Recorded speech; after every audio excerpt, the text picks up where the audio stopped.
Texas, where as of today, all businesses can reopen at full capacity and the state no longer requires you to wear a mask.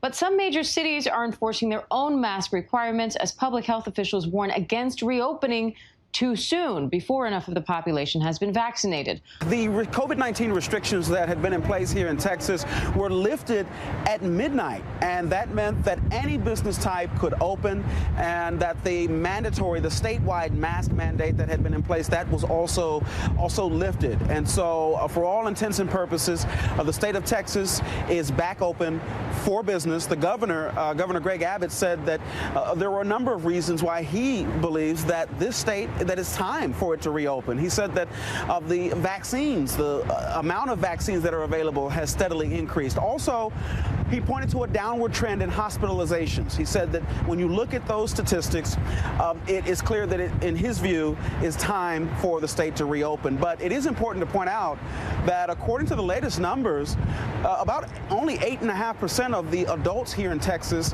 have been vaccinated.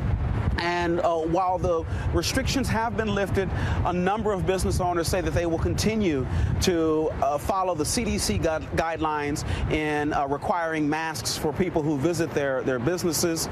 And that's what we have heard from many of them, that despite what the governor has ordered here, they don't feel like it's the prudent thing to do to not require masks. So they will do that. But the obvious question at this point then will be is how will it be enforced?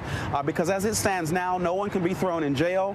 Also, no one can be fined for refusing to wear a mask when they enter area businesses here. So some owners are concerned about conflicts that may arise inside their establishments. We'll of course have to see how that plays out. In the meantime, we have talked to people on all sides of this issue.